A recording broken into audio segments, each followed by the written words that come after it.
Welcome everybody to another video of Vinyl Addict. This is Chili, and in this day in Rolling Stone rock and roll history, Blue and Lonesome goes to #1. Okay, now before I get into this, please don't forget to hit the like button, comment on this video, share this video, and if you still haven't, please subscribe to the channel and hit the notification bell for updates. Okay, so with that out of the way, Blue and Lonesome is released on December 2nd, 2016, and it goes to #1 today.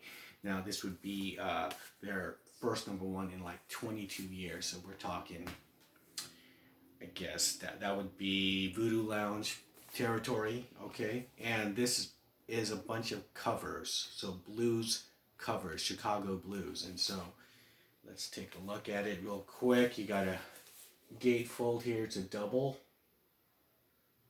And even though Mick has a guitar on in this picture, he plays no guitar on the album. He does play a mean harp on the song Blue and Lonesome. He plays some great harmonica on there, and so it's distorted as well. It kind of reminded me of Sugar Blue, who played the harmonica in the Miss You song. This is how it looks. Everything is blue. And of course, the other side will have Ronnie and Charlie. Ronnie on the title track, Blue and Lonesome, is amazing as well. It's probably his best lead work I've heard in a long time, up until this point of when this came out, you know. Now this would be the last album with Charlie, but of course they would release another single, a 10-inch single with Living in a Ghost Town. Now they would not play this material on their tour, the last tour. I don't believe they didn't play anything on my show I saw them at. Let's go through these tracks. Just Your Fool, Commit a Crime, Blue and Lonesome, Side A. Side B, All of Your Love, I Gotta Go, everybody knows about My Good Thing, Eric Clapton's on that one. Side C, Ride 'Em On Down, Hate to See You Go, Hoodoo Blues, Little Rain, Just Like I Treat You, and I Can't Quit You Baby, and Eric is also on that as well. Now the lead single was this one right here, Ride 'Em On Down. You know, and it was a nice translucent blue, you know, and it's played on one side, of course.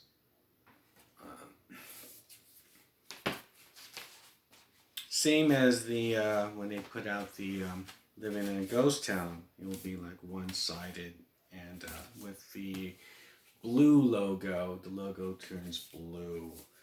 And my thoughts on this album was that, okay, yes, they were recording these songs while they were making a studio album, and they got, I guess, kind of carried away with these songs, these blues covers, and they just decided to make an album of that.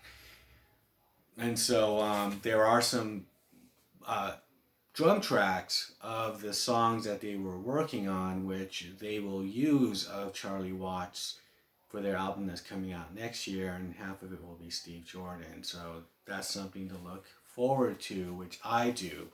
I'm looking forward to that. And as far as the material goes, I feel like, you know, this music they're going back to their roots, of course. And however, when they first started playing these songs when they're in their youth, it seemed like they were, you know, I mean, they obviously connected to the blues and had an emotional impact on the band. And they seem more wiser than their years than compared to other bands. You know, other bands singing songs like I Want to Hold Your Hand or She Loves You, while they're singing songs like Little Red Rooster. And, you know, it kind of paved the way for the music they would write.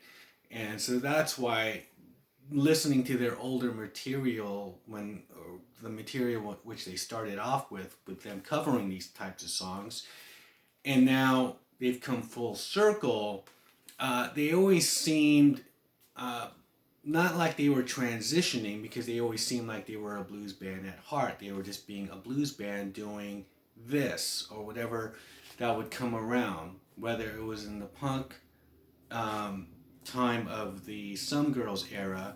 It still had them in it, and of being, down to in an emotional core of the blues. And that music anyway, as far as punk goes, or I would use that as the example, because that's in a very kind of channeled emotional type of genre. Yeah, it's them coming full circle, but I think at this time when they're playing it, they're not being the serious blues band as they were when they were younger, but more they're just kind of celebrating it and having a good time with it. So that is my take on that. That's how I kind of see this whole thing. What is your opinion on this? And is it one of the albums that I go to want to hear as far as the Rolling Stones is concerned? Not all the time. I mean, I got to listen to it now because of this occasion. However, I would probably go to Bigger Bang more. Their last real studio stuff, their own material.